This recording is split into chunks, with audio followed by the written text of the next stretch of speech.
आज के स्टोरी बहुत ही खास होने वाले हैं, तो इस स्टोरी को ध्यानपूर्वक जरूर सुने। तो चलो स्टार्ट करते हैं। एक व्यक्ति था, उसके गुरु एक सन्यासी थे। वो व्यक्ति दुनियादारी से ऊब सा गया था। वो अपने गुरु की तरह ही दुनियादारी छोड़कर सन्यासी बनना चाहता था। उसने अपने परिवार को ये बात बताई तो सभी ने मना कर दिया, ये कहते हुए कि हम सब आपसे बहुत प्यार करते हैं। फिर उसने अपने गुरु को ये बात बताई, परंतु साथ ही कहा कि उनका घर परिवार, बच्चे और पत्नी उसे संन्यास लेने नहीं दे रहे हैं, क्योंकि वो मुझसे बेहद प्यार करते हैं। गुरु ने कहा, ये किसी सूरत में प्यार नहीं है।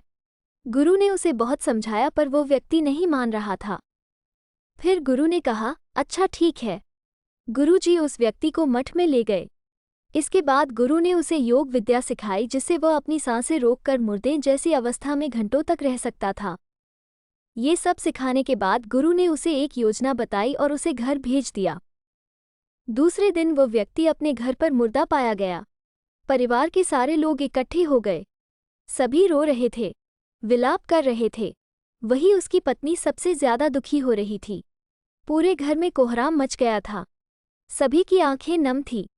वो व्यक्ति मुर्दा अवस्था में था, मगर योग अभ्यास से आसपास के माहौल को महसूस कर सकता था और सुन सकता था।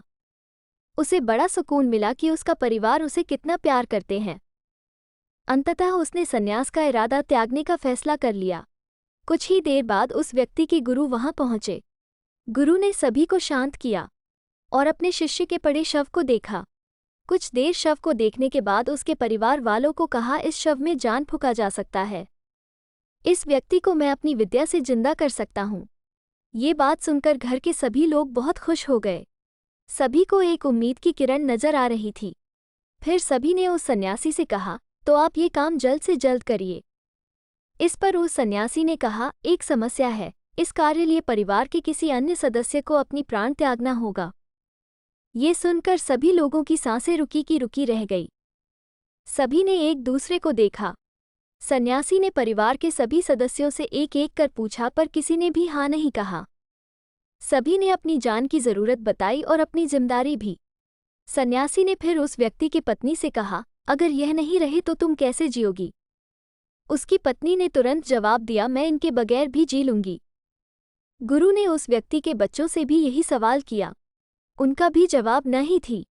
फिर यही सवाल उस व्यक्ति के माता पिता से किया। उनका भी जवाब एक ही था। इसके बाद गुरु उस व्यक्ति के शव के पास आए और बोले, हे व्यक्ति, तुम उठ खड़े हो जाओ। वो व्यक्ति उठकर बैठ गया। फिर उसके गुरु वहां से जाने लगे। उसने अपने गुरु को रोका और गुरु से कहा, मैं भी आपके साथ चलता हूँ। अब उस व्यक्ति को समझ में आ गया था कि उसकी ज़रूरत उसके घर में कितना है।